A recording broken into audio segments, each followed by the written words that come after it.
Shalom, shalom, merci encore.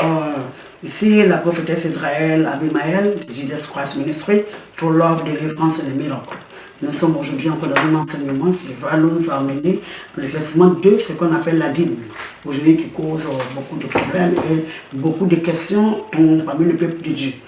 Est-ce qu'il faut payer la dîme? Est-ce qu'il ne faut pas payer la dîme? Qu'est-ce que la dîme?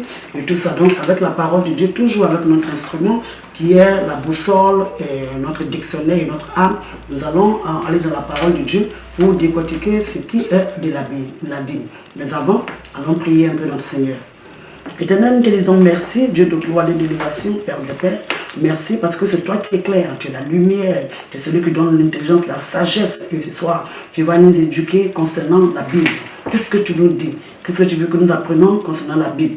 Dieu de gloire, viens prendre contrôle de l'atmosphère, viens prendre contrôle de notre monde et que ta parole soit écrite sur la table de notre cœur, afin que nous te servions. Nous voulons comprendre, Seigneur, en hauteur, en grandeur, en largeur, en profondeur ta parole. Viens nous aider, car tu dis, c'est par manque de connaissance que ton peuple périt. Viens nous donner cette connaissance, viens nous éclairer, viens nous enseigner. En ton nom, nous avons prié. Amen. Amen, peuple de Dieu, nous retenons encore dans cet enseignement qui va nous aider à comprendre ce qu'est la dîme. Ici, il faut d'abord enregistrer que la dîme est quelque chose de très important. Tout à l'heure, comme je le disais, nous allons rentrer dans l'écriture pour comprendre ce que nous dit la dîme. Allons voir dans Deutéronome ce que la Bible nous dit. Allons y voir dans le livre de Deutéronome 14, verset 22. Deutéronome 14, verset 22. Alléluia. Deutéronome 14, le titre même dit la dîme. Allons lire un peu à partir du verset 22, voir où le Seigneur va nous arrêter et prendre ce que nous allons débattre ce soir. Tu lèveras la dîme de tout ce que produira ta sémence, de ce que rapportera ton champ chaque année. Il faut que nous nous rappelions qu'à cette époque-là, nous avions affaire aux bergers et aux gens qui avaient des plantations, travaux champêtres, donc ce qui servait à la récolte chaque année. Je continue, le verset 23. Et tu mangeras devant l'Éternel ton Dieu dans le lieu qu'il choisira pour y faire résider son nom. La dîme de ton blé, de ton mou et de ton huile et les premiers nés de ton gros et de ton menu bétail, afin que tu apprennes à craindre toujours l'Éternel ton Dieu. Peut-être lorsque l'Éternel ton Dieu t'aura béni, le chemin sera-t-il trop long pour que tu puisses transporter ta dîme. À cause de ton éloignement du lieu qu'aura choisi l'Éternel ton Dieu pour y faire résider son nom. Alors tu échangeras ta dîme contre de l'argent, tu serreras cet argent dans ta main et tu iras au lieu que l'Éternel ton Dieu aura choisi. Je vais m'arrêter un peu là. Peuple de Dieu, comme je le disais tantôt, à cette époque-là, les hommes avaient des bétails, comme on dit, il a dit ton gros et ton menu bétail. Il avait aussi, les gens aussi avaient des plantations. Nous savons aussi que dans la Genèse avec Moïse, Dieu avait élevé les high priests, les gens pour faire ce sacerdoce devant lui, venir devant sa face. À cette époque-là, c'est vers eux que les gens partaient pour donner la dîme. Et puis ici, on apprend que si tu t'éloignes du lieu où le Seigneur, tu dois porter ta dîme, alors tu te mettras devant Dieu pour qu'il t'enseigne, qu'il te montre le lieu où il faut partir pour donner ta dîme. Donc nous allons mettre une pause là et puis un peu expliquer. Puisque nous sommes à une nouvelle époque où Dieu n'a pas changé et le Seigneur est le Dieu qui est le Dieu de toute époque, le Dieu de temps et de circonstances. Donc nous allons voir ce que Dieu veut nous dire selon ce verset que nous venons de lire. Aujourd'hui, ce qui cause beaucoup de problèmes et beaucoup de questions, c'est que les gens disent, maman, où devrons-nous payer la dîme? C'est à cette question-là que nous allons répondre. Où devrons-nous payer la dîme? Et partout, un peu dans les maisons de prière, les gens disent, tu payes la dîme là où tu perçois l'enseignement, où tu reçois l'enseignement. C'est là que nous allons un peu discuter pour éclairer certaines choses. Comme je le disais tantôt, à cette époque-là, les gens, on savait où les high priests se trouvaient et où les gens partaient pour déposer leurs dîmes. Il y avait des animaux, il y avait aussi des légumes, de la nourriture qu'ils apportaient. Et cette nourriture servait à au service des sacrificateurs et d'autres choses. Les animaux étaient tués d'une certaine façon, guidés par le Saint-Esprit, bien sûr que oui. Dieu parlait à ces sacrificateurs qui devraient faire le sacerdoce ou le service devant Dieu. Aujourd'hui, nous avons des pasteurs, nous avons une maison de prière où les gens doivent aller payer leurs dîmes. Aujourd'hui, on nous enseigne que c'est là où tu reçois la parole que tu dois payer ta dîme. Et si la parole de Dieu dit que tu te loignes un peu, alors peut-être que tu auras des difficultés pour transporter ta dîme. Il faut demander à Dieu là où il veut que tu déposes la dîme. Qu'est-ce qui est la dîme? Donc, le Seigneur aussi a ce pouvoir-là de nous montrer là où il veut qu'on paye la dîme. Avant de revenir là et puis de montrer ce qu'est la dîme, nous allons partir dans le livre de la Genèse pour voir ce que Abraham avait fait. Donc, on va dans Genèse 14, verset 20. Allons voir Genèse 14, verset 20. Je préfère commencer à partir du verset 17 qui nous dit carrément le titre du nom de la personne avec laquelle Abraham a payé sa dîme. Pardonnez-moi. On va dans Melchisedec. Donc je vais lire à partir de en Genèse 14 à partir du verset 17. Voilà ce que nous dit la parole de Dieu. Il dit, après qu'Abraham fut revenu vainqueur de Kedorlaomer et des rois qui étaient avec lui, le roi de Sodome sortit à sa rencontre dans la vallée de Chavé, qui est la vallée du roi. Melchisedec, roi de Salem, fit apporter du pain et du vin. Il était sacrificateur du Dieu très haut. Il bénit Abraham et dit, béni soit Abraham par le Dieu très haut, maître du ciel et de la terre. Béni soit le Dieu très haut qui a livré tes ennemis entre tes mains. Et Abraham lui donna la dîme de tout. Le roi de Sodome dit à Abraham, donne-moi les personnes et prends pour toi les richesses. Alléluia. Abraham répondit au roi de Sodome, je lève la main vers l'Éternel, le Dieu très haut, maître du ciel et de la terre. Je ne prendrai rien de tout ce qui est à toi, pas même un fil ni un cordon de soulier, afin que tu ne dises pas, j'ai enrichi Abraham, rien pour moi. Mais ce n'est pas de ça que nous allons parler, nous sommes toujours dans le domaine de la dîme. Allons voir Abraham, après le combat ici, a relevé la dîme pour donner à Melchisedec, comme la Bible nous dit. Nous allons continuer la lecture avant de rentrer dans la parole de Dieu en tant que telle. On continue. Donc allons-y voir Deutéronome 14, verset 28. Ce que la parole de Dieu nous dit. Verset 28. Je préfère prendre à partir du verset 22 qui nous dit ceci. Tu lèveras la dîme de tout ce que produira ta sémence, de ce que rapportera ton champ chaque année. Et tu mangeras devant l'Éternel ton Dieu dans le lieu qu'il choisira pour y faire résider son nom, la dîme de ton blé, de ton mou et de ton huile et les premiers-nés de ton gros et de ton menu bétail, afin que tu apprennes à craindre toujours l'Éternel ton Dieu.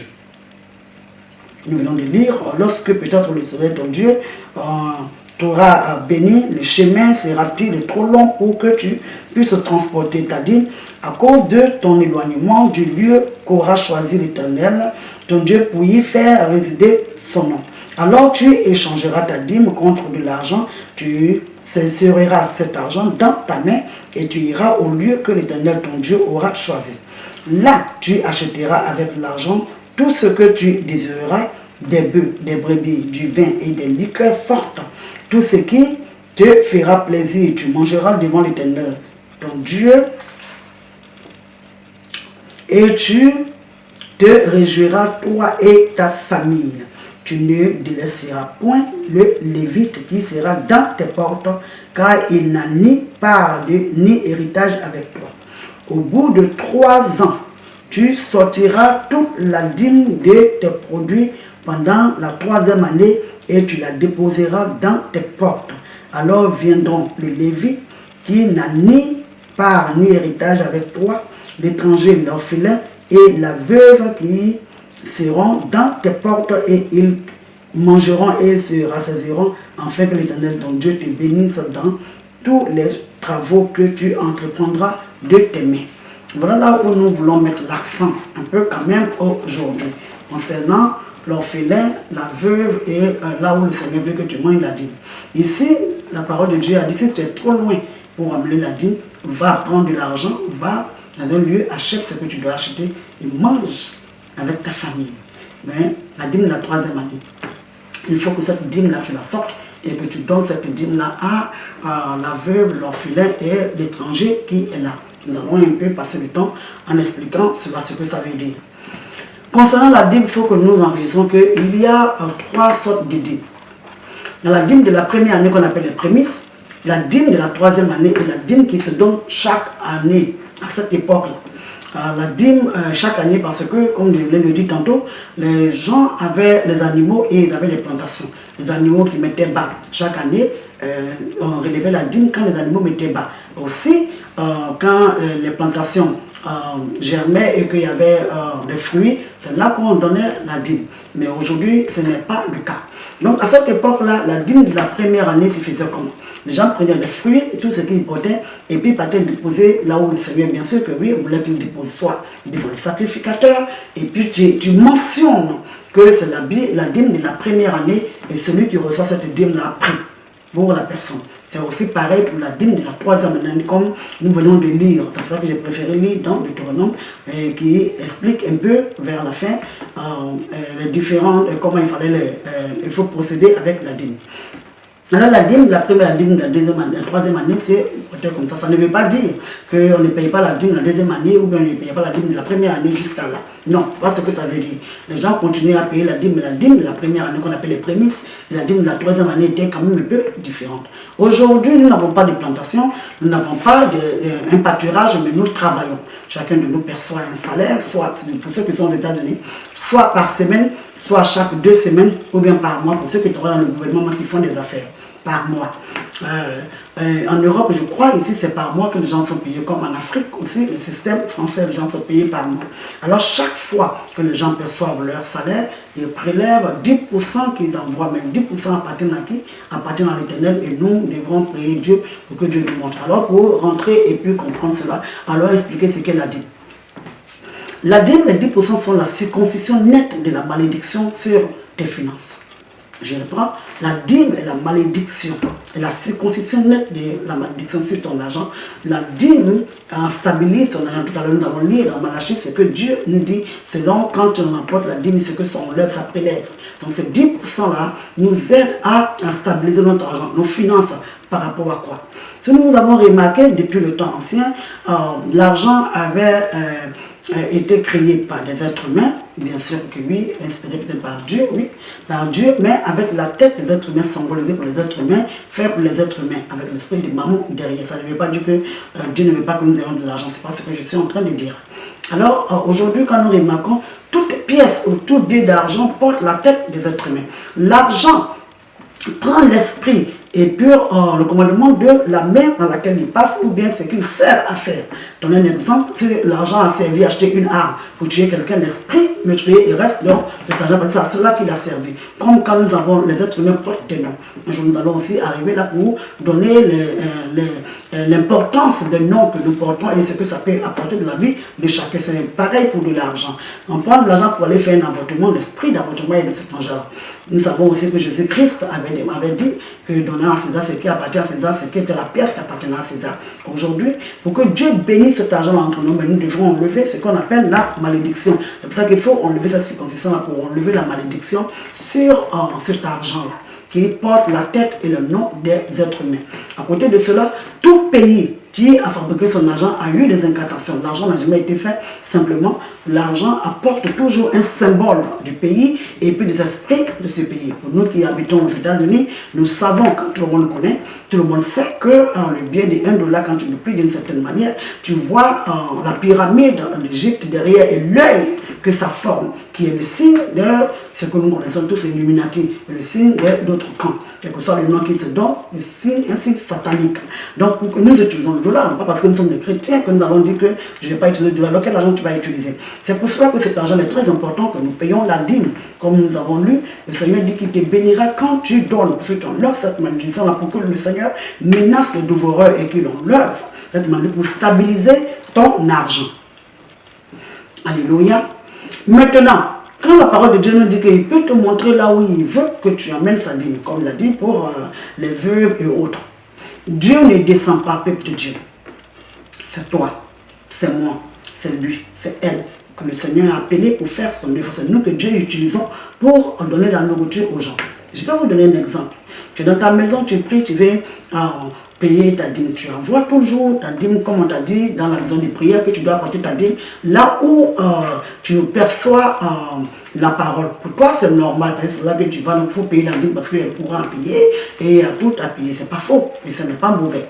Mais Dieu à qui appartient cette dîme-là, qui veut te bénir, qui menace, le seul qui a le pouvoir et la puissance de menacer ton dévoreur et de stabler cet argent-là, te dit, mon enfant, à côté de toi, ici à cette époque-là, j'ai un enfant là qui pleure, il a besoin d'argent pour payer sa facture, même pour manger. Ou même son enfant est malade, il a besoin pour acheter un médicament. Et l'enfant, Dieu te parle même pour toi. Dieu te dit que tu dois envoyer ton argent là où tu perçois ton enseignement. Quelqu'un est là, la personne souffre, Dieu ne va pas descendre, c'est toi qui l'as choisi pour que tu envoies cet argent-là, sa dîme, parce que la dîme lui appartient. Tu refuses d'envoyer là, tu envoies de l'autre côté. C'est pour ça que beaucoup de fois nous disons que je paye ma dîme, mais j'ai toujours des problèmes. Je souffre toujours et puis tous les jours mes finances ne sont pas stables parce que, et puis pourtant je paye ma dîme, mais je ne comprends pas. Parce que la dîme appartient à Dieu, tu n'as pas laissé, ou tu n'as pas écouté la voix de Dieu qui voulait que tu apportes la dîme là où il voulait que la dîme soit.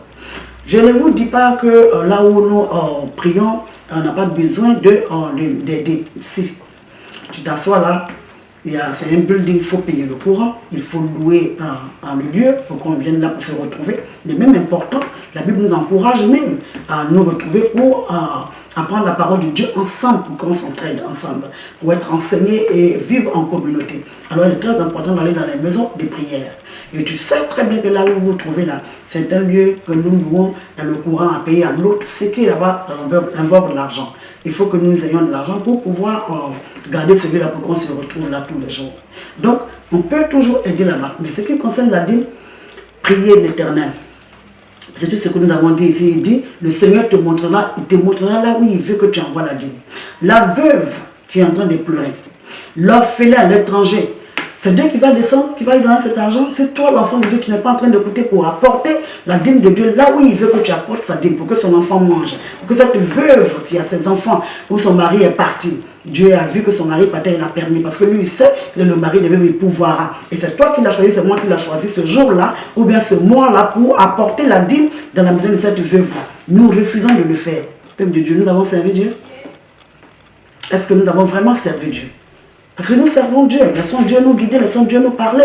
Quand le Seigneur te dit, je veux que tu envoies ma dîme ici, et que tu refuses de le faire, maintenant que le dévoreur n'est pas menacé, on se plaint. Je paye ma dîme, mais je suis toujours dans des difficultés. Je paye ma dîme, mais tous les jours, je pleure. Allons voir ce que la parole de Dieu nous dit encore dans d'autres livres bibliques. Alléluia. Nous allons partir dans le livre d'Exode. Exode 23, 19. Exode 23, 19 nous dit ceci. Il dit, tu apporteras à la maison de l'Éternel ton Dieu les prémices des premiers fruits de la terre. Tu ne feras point cuire un chevreau dans le lait de sa mère. Vous voyez, ça c'est la dîme de la première année par exemple. La dîme de la première année. Et cette dîme-là, tu dois toujours, comme d'habitude, attendre Dieu pour que Dieu te montre là où tu dois envoyer cette dîme. On continue. Nous allons partir dans Deutéronome 26. Deutéronome 26, 2. Deutéronome 26. Moi, je vais lire à partir de 1 qui dit, lorsque tu seras entré dans le pays que l'Éternel, ton Dieu, te donne pour héritage, lorsque tu le posséderas et il sera établi, tu prendras des prémices de tous les fruits que tu retireras du sol dans le pays que l'Éternel, ton Dieu, te donne. Tu les mettras dans une corbeille et tu iras au lieu que choisira l'Éternel, ton Dieu, pour y faire résider son nom. C'est Dieu qui veut que il t'envoie dans un pays, c'est lui qui veut résider son nom, il veut faire régner son nom. Cette personne qui pleure, cette personne qui est en train de souffrir, il rendra témoignage pour dire, j'étais dans ma maison en train de pleurer, j'ai crié et puis Dieu m'a répondu. Et il a besoin que ces moyens s'accomplissent par ton aide. Parce que tu es un corps, tu es un instrument que Dieu a choisi pour utiliser. L'argent ne viendra pas du ciel, ça ne va pas tomber comme la pluie. C'est toi et moi qui devons le faire. Quand nous refusons de le faire et que nous courons pour dire, non, voilà où je dois payer ma dîme, voilà ce que je dois faire, alors nous avons un problème. Nous avons un problème. Le Seigneur n'est pas dans ce... Alors Dieu nous a choisi, toi et moi, comme instrument pour donner à manger aux veuves, aux orphelins et à l'étranger. Et nous refusons de le faire, en disant que bon, je dois envoyer ma dîme là où mon pasteur me donne la parole. Je pense que ça rentre dans le cas des offrandes. Tu sais que tu pries quelque part et tu sais que ce building a besoin d'être payé, le courant a besoin d'être payé, il faut envoyer ton offrande. Ce qui concerne la dîme, tu dois prier et demander à Dieu là où il veut que tu envoies ta dîme. Parce que c'est le seul qui peut menacer ton dévoreur. C'est le seul qui combat et enlève cette malédiction sur ton argent. Nous allons continuer la lecture, nous allons partir dans le livre de Néhémie. Voir ce que la parole de Dieu nous dit. Néhémie, je dirais 10, verset 35, qui nous dit ceci. On peut lire à partir du verset 32 jusqu'à 35, qui dit: nous nous imposâmes aussi des ordonnances qui nous obligeaient à donner un tiers de cycle par année pour le service de la maison de notre Dieu, pour les saints de proposition, les pleins de propositions, pardonnez-moi, pour l'offrande perpétuelle, je dis bien offrande, comme je viens de le dire, ça c'est pour l'offrande, pour la maison de Dieu, parce que c'est là que le Seigneur résidait. On continue la lecture, dit l'offrande perpétuelle pour l'holocauste perpétuel des sabbats, des nouvelles lunes et des fêtes pour les choses consacrées, pour les sacrifices d'expiation en faveur d'Israël et pour tout ce qui se fait dans la maison de notre Dieu. Nous tirâmes au sort sacrificateurs lévites et peuple au sujet du bois qu'on devait chaque année apporter en offrande à la maison de notre Dieu selon nos maisons partenaires à des époques fixes pour qu'il fût brûlé sur l'autel de l'Éternel notre Dieu comme il était écrit dans la loi. Nous résolûmes d'apporter chaque année à la maison de l'Éternel les prémices de notre sol et les prémices de tous les fruits de tous les arbres, d'amener à la maison de notre Dieu, aux sacrificateurs qui font le service dans la maison de notre Dieu, les premiers-nés de nos fils et de notre bétail, comme il était écrit dans la loi, les premiers-nés de nos bœufs et de nos brebis, d'apporter aux sacrificateurs dans les chambres de la maison de notre Dieu, les prémices de notre pacte, et nos offrandes, des fruits de tous les arbres, du mou et de l'huile, et de livrer la dîme de notre sol aux Lévites qui doivent la prendre eux-mêmes dans toutes les villes situées sur les terres que nous cultivons. Vous voyez, c'est Dieu qui donne son commandement. Oui, il veut que tu l'apportes, il veut que tu envoies ton lévite au sacrificateur, tu donnes. Ici, il y a eu les lévites, ils envoient les offrandes et les dîmes sont partis aux lévites. Donc, selon l'Esprit de Dieu, selon ce que Dieu nous dit. Nous devons toujours prier parce que c'est lui qui exauce les prières et c'est lui qui nous recommence et qu'il veut que nous fassions. Nous sommes ses instruments. Tu ne peux pas dire que tu pries Dieu et puis quand il s'agit de faire d'autres choses, nous écartons Dieu, nous nous levons, nous faisons ce que nous avons envie de faire et puis nous disons: oh Seigneur, j'ai fait ce que tu m'as demandé de faire et puis tu n'as pas répondu. Oubliant que les témoignages se ressemblent et les témoignages ne se ressemblent pas. Ce que Dieu a dit à l'autre n'est pas forcément ce que Dieu veut me dire. Dieu peut dire à Israël: voilà ce que je veux que tu fasses avec cette dîme-là, cette année-là, ce mois-là, ou bien cette semaine. Quand tu auras ton argent, cette dîme-là, je veux que tu l'amènes là parce que j'ai un enfant qui crie à moi. Puisque Dieu entend la voix de son peuple, il entend la voix là où on crie son nom, Dieu entend. Alors Dieu entend la voix d'une veuve, d'un enfant, même pas une veuve François, une femme qui est dans des difficultés et qui est en train de crier à l'Éternel. Dieu entend, il ne va pas faire sortir l'argent comme la pluie fait descendre, mais il t'enverra à toi ou bien moi pour dire: va donner cet argent à cette personne. Écoutons la voix de Dieu afin que nous soyons bénis. Allons lire dans le livre de Malachie pour voir ce que la parole de Dieu nous dit.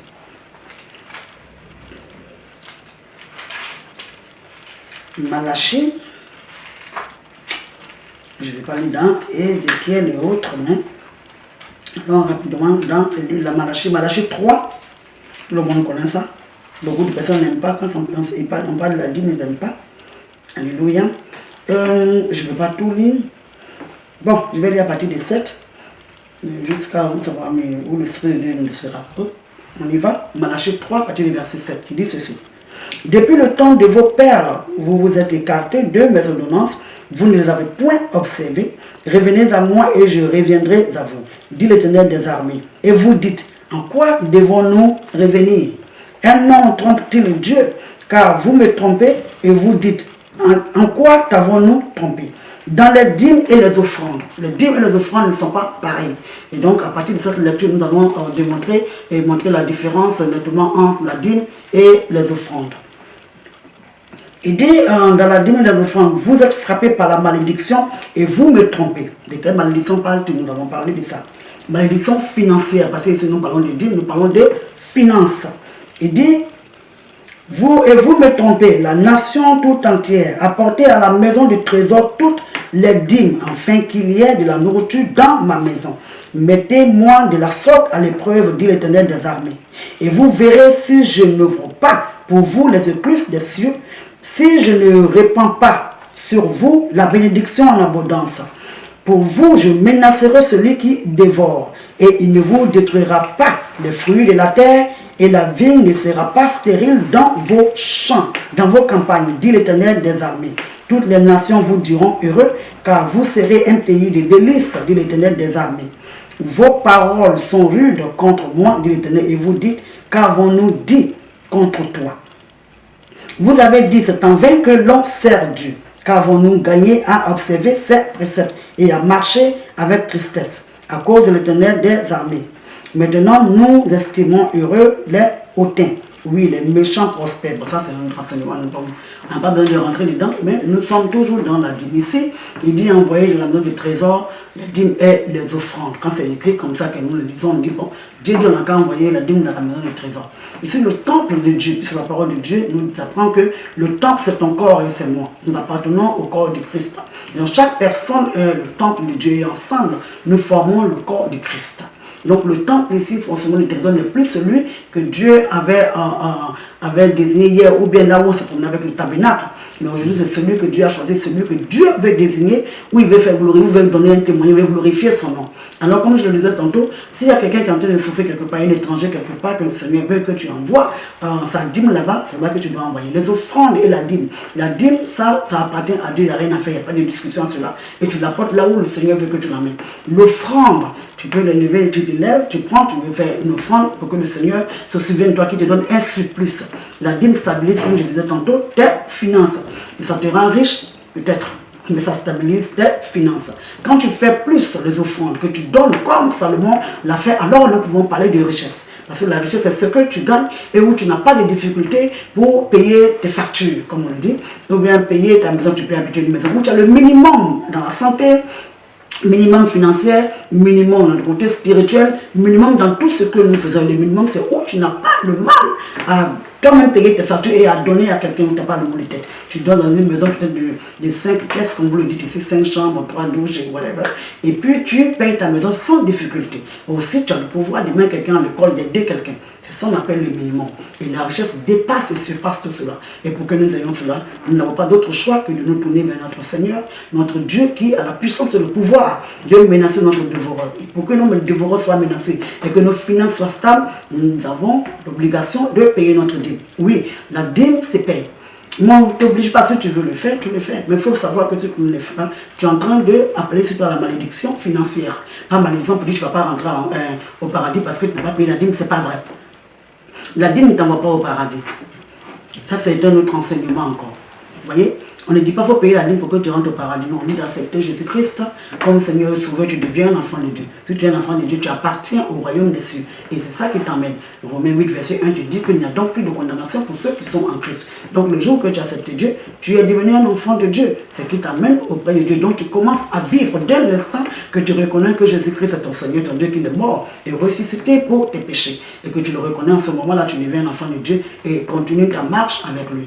Mais la dîme est quelque chose pour stabiliser stabiliser tes finances. Ce n'est pas ce qui t'amène forcément au paradis. Nous devons aussi enregistrer que même dans le monde, ceux qui donnent reçoivent. Mais pour nous ici, c'est un peu différent parce que nous donnons au nom de notre Dieu. Pas pour notre propre gloire ou bien pour taper notre poitrine, mais pour que notre Dieu soit loué partout où son nom est invoqué. Même pour ceux qui ne le connaissent pas, à partir de nos offrandes et à partir de nos dîmes, ces personnes-là rendront témoignage pour dire que Dieu est vraiment Dieu. Parce que quand les gens crient dans le secret, Dieu qui voit et qui entend au-delà de toutes choses, nous fait parvenir les cris de ses enfants, ses veuves, même les veufs aussi. Qu'on ne dise pas seulement les veufs, même les veufs, les pères qui élèvent les enfants seuls, qui ont besoin d'aide. La dîme peut se payer en toutes choses, pas seulement l'argent. Tu peux payer la dîme dans ton temps. Tu travailles, mais tu prends un temps pour accorder ton temps à quelqu'un pour aider cette personne. Disons que tu as une femme à côté de toi qui a un enfant. C'est vrai qu'aujourd'hui, on accuse un peu les gens partout pour se soutirer de l'argent, on saoule les gens. Mais en tant qu'enfant de Dieu, si tu le fais avec l'Esprit de Dieu, tu ne seras pas. Si quelqu'un te saoule, la personne se saoule elle-même. Parce que tu peux dire, bon, je vais au travail, je suis vraiment très inscrit dans mon temps, mais je peux t'aider. Si tu as besoin d'aller quelque part, envoie-moi ton enfant, il va faire ce que tu as fait. Tu viens de s'aimer dans ton temps. On peut s'aimer en parole. S'aimer en parole et donner la dîme en parole pour recevoir, bénir les personnes. Quand tu vois quelqu'un aussi déposer cette bonne parole dans la vie de quelqu'un, peut te revenir. C'est une dîme aussi que tu as payée ici. 10% de ta parole sur la vie de quelqu'un. Oui, on peut payer en parole. On peut donner la dîme aussi en parole. On peut donner la dîme en tout ce que nous faisons. Tout est là dans notre vie. Tout ce que tu possèdes doit servir Dieu, comme nous dit Proverbe 3. Peuple de Dieu, la dîme est vraiment une chose. Je ne vous dirai pas que si tu ne payes pas, tu es maudit, mais c'est vrai, la parole de Dieu nous dit que si tu ne payes pas la dîme, tes finances ne seront pas stables. Et on attire sur la malédiction, comme nous a dit dans le livre du Malachie. Donc quand tu ne payes pas la dîme, tu peux les bénir partout, mais les finances seront un peu tailles. Le dévoreur ne sera pas menacé par notre Dieu et il continuera de dévorer nos finances. Souvent on pense qu'il y en a. Mais à chaque fois que tu ne payes pas ta dîme, tu te rendras compte que quand l'argent, tu vois l'argent accroître et tu dis j'ai gardé beaucoup d'argent, après j'ai un problème. Tu ne sais même pas où l'argent rentre. Et puis l'argent se disperse partout où tu ne sais même pas où ça rentre. C'est ça, c'est aussi le dévoreur que le Seigneur laisse parce que c'est sa loi, c'est son commandement. Tu ne suis pas, tu vas subir. Peuple de Dieu, on dit merci à l'Éternel pour cet enseignement que nous avons laissé. Mais nous allons prier avant de nous dire au revoir. Éternel, mon Dieu, nous te disons merci, Dieu de gloire et d'élévation, Saint des Saints. Merci pour cet enseignement, merci pour ce que tu nous as éclairé concernant la dîme. Nous ne voulons pas périr, Éternel, par manque de connaissances, mais nous voulons être stables dans nos finances. Enfin aussi, de te servir avec l'argent. Nous voulons te servir avec le matériel. Donne-nous en abondance, afin que ton nom soit glorifié. Nous voulons faire éclater ta gloire avec le matériel. Aller partout, Éternel, mon Dieu, avec ton nom, par ton Saint-Esprit, et te servir dignement avec le matériel. Merci pour cet enseignement. Merci d'avoir écrit, Éternel, dans notre cœur, sur la table de notre cœur, ta parole. On fait que nous te servons dignement. En ton nom, nous avons prié. Amen. Peuple de Dieu, merci. C'était un enseignement sur la dîme. Shalom.